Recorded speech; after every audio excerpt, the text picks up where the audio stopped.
আসসালামু আলাইকুম সবাইকে আজকের ভিডিওতে স্বাগতম। আজকের ভিডিওতে আমি চতুর্থ শ্রেণীর ইংরেজি বইয়ের যে 6 নম্বর পৃষ্ঠা আছে এই 6 নম্বর পৃষ্ঠা নিয়ে কথা বলবো। এই ভিডিওতে এই পৃষ্ঠায় যা কিছু আছে সব কিছুকে শিক্ষার্থীরা খুবই সহজে সুন্দরভাবে বুঝতে পারবে। এখানে এমন কোনো জিনিস থাকবে না যেই জিনিসটাকে ওরা বুঝতে পারবে না। তো চলো শুরু করা যাক। তো এখানে দেখো হেডিংয়ে আছে যে মাই স্কুল অ্যাসেম্বলি। আমি জানি সবাই জানে যে এই মাই শব্দের অর্থ কী। সবাই জানে এই মাই শব্দের অর্থ হচ্ছে আমার, সবাই জানে। আর স্কুল মানে তো স্কুল বা এটাকে বিদ্যালয় বলতে পারো, বাট এটাকে স্কুল বললেও সমস্যা নেই, কারণ এটা স্কুল নামেই পরিচিত। ঠিক আছে, বিদ্যালয় থেকে স্কুল বলাটাই বেশি আসলে আমার কাছে ভালো মনে হয়। আর অ্যাসেম্বলি মানে হচ্ছে সমাবেশ।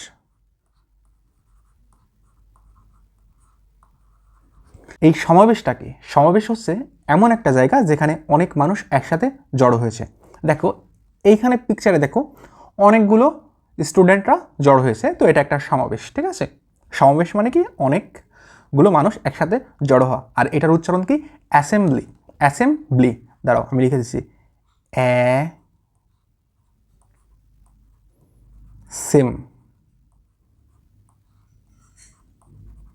অ্যাসেম্বলি। আমার সাথে সাথে বলো অ্যাসেম্বলি, অ্যাসেম্বলি, অ্যাসেম্বলি। ওকে, এখন দেখো এখানে অন পয়েন্ট অনেকই লেখা আছে look at the pictures. Look মানে কি? লুক মানে দেখো বা তাকাও। লুক মানে কি? আমরা তাকাওই নিলাম, বা এটা কিন্তু তোমরা আসলে দেখোকেও নিতে পারো। আমরা তাকাও নিলাম। অ্যাট, অ্যাট মানে হচ্ছে দিকে। আমি কিন্তু প্রত্যেকটা ভিডিওতেই এগুলোকে বলি, এই জন্যই বলি যাতে তোমাদের আসলে এসব বুঝতে কোনো রকম অসুবিধা না হয়। পিকচার্স, ছবিগুলো।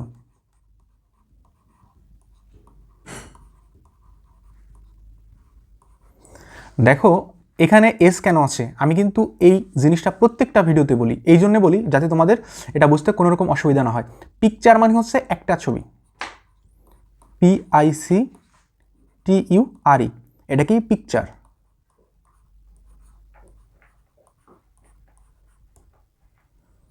এটা মানে হচ্ছে একটা ছবি।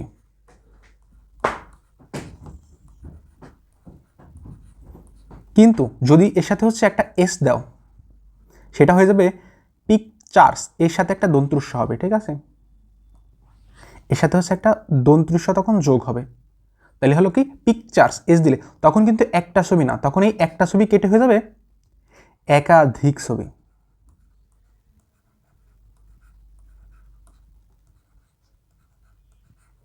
আর একাধিক ছবিকে তুমি বলতে পারো ছবিগুলা। বুঝছো? তাহলে পিকচার্সের মানে কি। এরপরে দেখো ডিসকাস। এটা কি? ডিসকাস, ডিসকাস উচ্চারণ হবে ডিসকাস। এই ডিসকাস মানে হচ্ছে আলোচনা করা।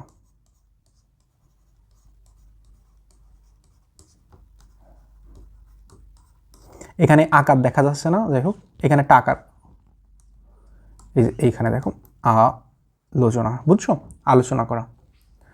এখন দেখো তাহলে লুক অ্যাট দ্য পিকচার্স মানে ছবিগুলোর দিকে তাকাও। কোন ছবিগুলোর দিকে তাকাও? দেখো তোমাদের এই পেজটার নিচে 4টা ছবি আছে, এই যে 1 2 3 4, যেগুলো আছে ABCD, এই 4টা ছবির দিকে তাকানোর কথা বলছে। অ্যাট মানে কিন্তু দিকে। ডিসকাস, ঠিক আছে, ডিসকাস মানে কিন্তু এই যে দেখলাম আলোচনা করা। In pairs, discuss in pairs. এই যে এখানে যে পেয়ার্স শব্দটা আছে, এই শব্দটার অর্থ কিন্তু আমরা জানি। এই পেয়ার্স মানে হচ্ছে জোড়ায়। এটা কিন্তু আমরা আগে দেখেছি। কোথায় দেখেছি দেখবা? আমি তোমাদেরকে দেখাচ্ছি আমরা আগে কোথায় পেয়ার্স দেখেছি তোমাদের বইয়ের আগে। এই যে দেখো এইখানে দেখছো পেয়ার শব্দটা আছে। এটা কত নম্বর পৃষ্ঠায়? এটা আসলে 3 নম্বর পৃষ্ঠায়। এখন আমি কিন্তু এই 3 নম্বর পৃষ্ঠারও ভিডিও বানিয়েছি। যারা এই ভিডিওটা দেখেছো তারা অবশ্যই এই পেয়ার শব্দের অর্থ জানো। তাহলে ডিসকাস ইন পেয়ার্স মানে হচ্ছে জোড়ায় আলোচনা করো। এখন জোড়ায় আলোচনা করতে বলছে, কিন্তু কি আলোচনা করতে বলছে? দেখো এখানে আছে হট। এই হট মানে হচ্ছে কি? হট মানে কি? দেখো তোমরা আসলে মজা করে অনেকে প্রশ্ন করো যে আসলে হট মানে কি। এখন তারা আসলে উত্তর দেয় কি। এখন তুমি বলো, আবার জিজ্ঞেস করো যে আসলে উত্তরটা কি, কিন্তু হটের কিন্তু অর্থই হচ্ছে কি। এটা নিয়ে কিন্তু অনেকে মজা করে, ঠিক আছে। হটের অর্থ হচ্ছে কি, ঠিক আছে। হট দে আর ডুইং, এই দে মানে তারা, দে মানে কি, এই দে শব্দের অর্থ তারা। এখানটা অনেকটা হিজিবিজি হয়ে গেছে, তাই আমি আসলে এগুলোকে কেটে দিচ্ছি।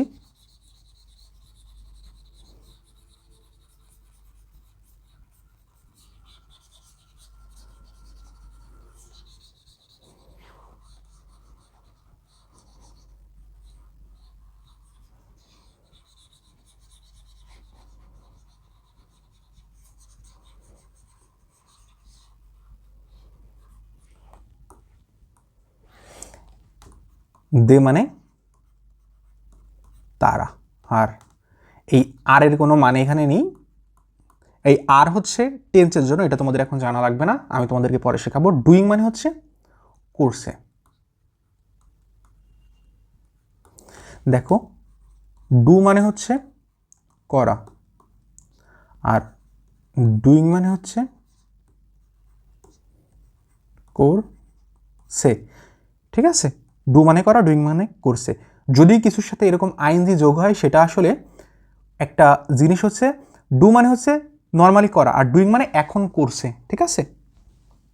এই আইএনজি দ্বারা হচ্ছে এইভাবে এর অর্থটা চেঞ্জ হয়েছে। এখন আমরা আসলে দেখি যে আসলে কি করছে। এইখানে দেখো, এ নাম্বারে আছে, এখানে লেখা আছে the students are singing the national anthem. দেখো, এখানের কিন্তু স্টুডেন্ট মানে তো শিক্ষার্থীরা, আর যেহেতু এখানে এস রয়েছে, তোমরা বুঝতে পারতেছো এখানে আসলে অনেকগুলো শিক্ষার্থী, ঠিক আছে। সিঙ্গিং, সিংয়ের অর্থ কিন্তু তোমরা জানো, সিং মানে হচ্ছে গান গাওয়া। দ্য ন্যাশনাল অ্যানথেম, দেখো এইটা হচ্ছে তোমরা এই শব্দটার, এইখানে যে দুটা শব্দ আছে, দুটা শব্দের অর্থ তোমরা জানো না, এটা এখন শিখবা। এটা হচ্ছে ন্যাশনাল,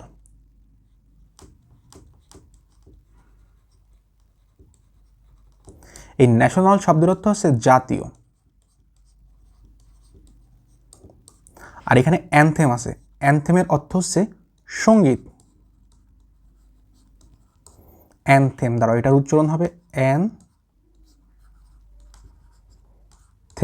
ঠিক আছে। এটা কি অ্যানথেম, এই যে অ্যানথেম। তাহলে ন্যাশনাল অ্যানথেম মানে কি হলো, ন্যাশনাল অ্যানথেম মানে হলো জাতীয় সঙ্গীত। আমার সাথে সাথে বলো, ন্যাশনাল অ্যানথেম, ন্যাশনাল অ্যানথেম। অর্থাৎ এই চিত্রে হচ্ছে এরা the students are singing the national anthem, তারা জাতীয় সঙ্গীত গাচ্ছে, শিক্ষার্থীরা জাতীয় সঙ্গীত গাচ্ছে। এবার আসো বিতে। বিতে কি করছে দেখো, বিতে তুমি দেখতে পাচ্ছ এরা হাত উঁচু করে রয়েছে। এখন তোমরা তোমাদের স্কুলে যে প্রাত্যহিক সমাবেশ হয়, বা তোমরা স্কুলে সকালবেলায় যে সবাই মিলে দাঁড়াও, ঠিক আছে, সমাবেশে, ওই সমাবেশে তোমরা যখন এরকম হাত উঁচু করো, তখন কি কি করো, তখন দুইটা কাজ করতে পারো, ঠিক আছে। এরকম হাত উঁচু করার মানে হচ্ছে দুইটা কাজ হইতে পারে। এর মধ্যে একটা হচ্ছে, হয় তোমরা হচ্ছে জায়গা নিচ্ছ, ঠিক আছে, একজন আরেকজনের থেকে জায়গা নিয়ে দাঁড়াচ্ছ। আর দুই নম্বরে যে জিনিসটা হইতে পারে, সেটা হচ্ছে তোমরা শপথ বাক্য পাঠ করতেছো। এখন আমরা ধরে নিচ্ছি যে হচ্ছে এখানে এরা শপথ বাক্য পাঠ করছে হাত উঁচু করে। তাইলে এখানে তারা কি করছে, এটার বাংলা যদি লিখো তাহলে হবে তারা শপথ বাক্য পাঠ করছে। এখন এটা ইংরেজিতে কি হবে, they are reciting the oath, O A T S. এই ওথ মানে হচ্ছে শপথ বাক্য, ঠিক আছে। এই ওথ মানে কি, এই ওথ মানে হচ্ছে শপথ বাক্য।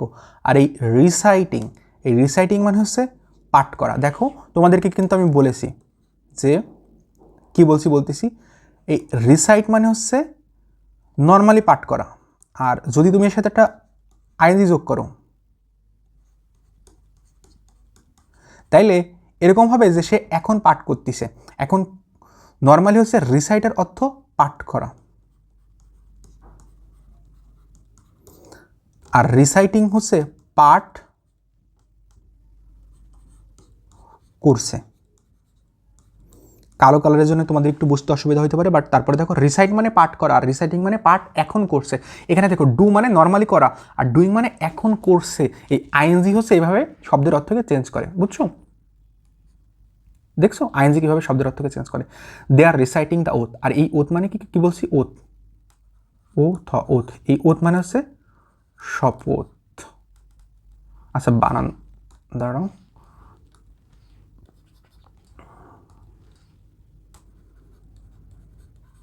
ঠিক আছে, বা শপথ বা শপথ বাক্য। ওকে, দে আর রিসাইটিং দ্য ওথ, তারা শপথ বাক্য পাঠ করছে। এটা হচ্ছে বি নাম্বার গেল। এখন সি নাম্বার দেখো, সি নাম্বারে এখানে কি করছে দেখো, তারা কিন্তু সালাম দিচ্ছে। কাকে সালাম দিচ্ছে? সামনে জাতীয় পতাকা আছে, জাতীয় পতাকাকে সালাম দিচ্ছে। তো এটাকে তোমরা লিখতে পারো, তারা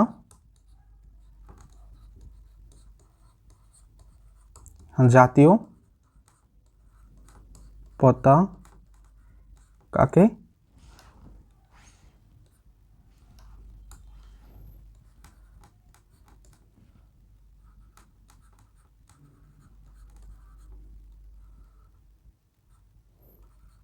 সালাম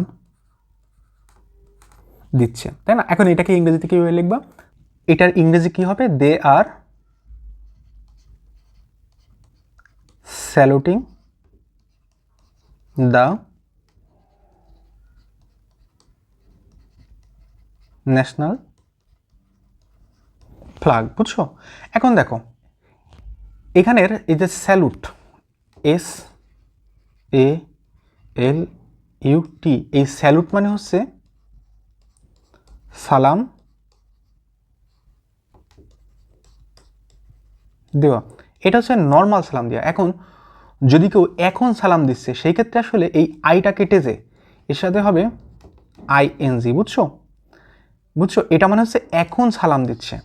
এটা তোমাদেরকে আসলে এখন ওইভাবে বোঝার দরকার নেই, আস্তে আস্তে তোমরা বুঝতে পারবা, ঠিক আছে? তো এখানের হচ্ছে যে শব্দটা মেইনলি, সেই শব্দটা হচ্ছে স্যালুট। ওকে, এই স্যালুটের সাথে ING যোগ করে হয়েছে স্যালুটিং, ঠিক আছে? অর্থাৎ দে আর স্যালুটিং দ্য ন্যাশনাল ফ্ল্যাগ। এই ন্যাশনাল মানে হচ্ছে জাতীয়, আমরা কিন্তু এখানে দেখছি যে এখানে হচ্ছে এই যে ন্যাশনাল ছিল, এই ন্যাশনাল ছিল জাতীয়, আর অ্যানথেম মানে ছিল সঙ্গীত। আর এখানে হচ্ছে ন্যাশনাল, দেখো এখানে হচ্ছে ন্যাশনাল ফ্ল্যাগ, এই ফ্ল্যাগ মানে পতাকা। অর্থাৎ আমরা কিন্তু দুইটা সুন্দর শব্দ শিখলাম। কি কি সেগুলো? ন্যাশনাল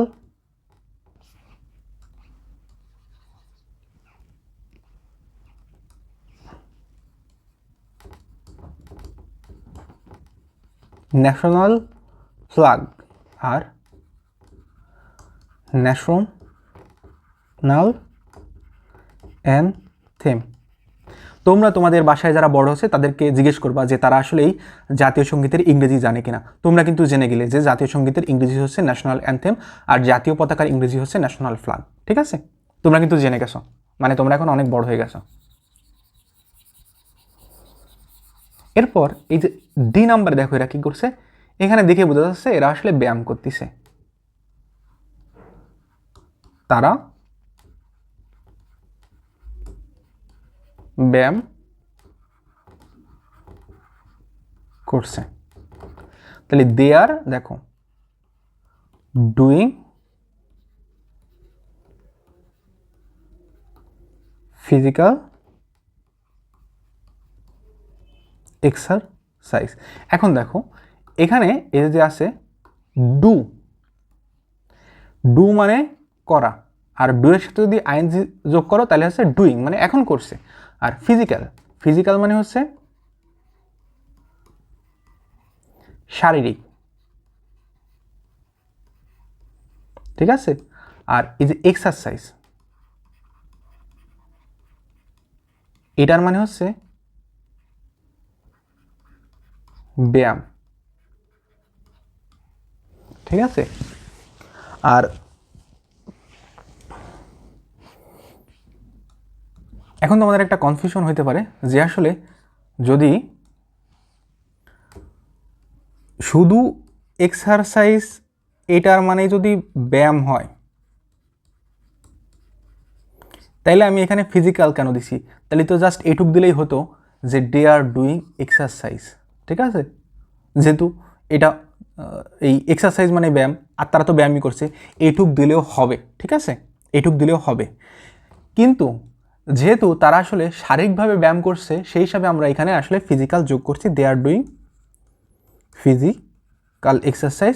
অ্যাকচুয়ালি তুমি যদি ফিজিক্যাল এক্সারসাইজ দাও, দুটা শব্দকে একসাথে রাখো, ফিজিক্যাল এক্সারসাইজ, এটার এই দুইটা মিলেও আসলে এটার মানে ব্যায়ামই থাকে, ঠিক আছে। এই পুরো ফিজিক্যাল এক্সারসাইজ এর অর্থ ব্যায়াম, শুধু এক্সারসাইজ এটাও ব্যায়াম। তো তোমরা ফিজিক্যাল এক্সারসাইজই দিবা, এখানে দিবা they are doing physical exercise. Doing মানে করা বা করছে, ডুইং মানে করছে, আর শুধু ডু মানে করা, আর ফিজিক্যাল এক্সারসাইজ মানে শারীরিক ব্যায়াম। ফিজিক্যাল মানে শারীরিক, এক্সারসাইজ মানে ব্যায়াম। ফিজিক্যাল এক্সারসাইজ, ঠিক আছে, এক্সারসাইজ, এটা কি এক্সারসাইজ, এক্সারসাইজ, এক্সারসাইজ, ওকে। তো আজকের ভিডিওটি এই পর্যন্তই। নেক্সট ভিডিওতে হচ্ছে আমরা এই যে এই টপিকটাকে কাভার করব। আমরা নেক্সট ভিডিওতে শুধুমাত্র এই পর্যন্ত পড়বো, ঠিক আছে, শুধু এইটুক পড়বো। আর তারপরে যে ভিডিওটা হবে সেই ভিডিওটাই হচ্ছে আমরা এই যে এই প্রশ্নগুলোকে সলভ করব। এই প্রশ্নগুলোকে আমরা, এই প্রশ্নগুলোর উত্তর আমরা এর ভিতরের থেকেই সলভ করবো, এর ভিতরের থেকে, এর বাইরে কিছুই লিখবো না আমরা এই প্রশ্নগুলোর উত্তরে, ঠিক আছে, এই প্রশ্নগুলোর উত্তরে। তো আজকের ভিডিওটি এই পর্যন্তই, সবাই ভালো থেকো, ধন্যবাদ সবাইকে।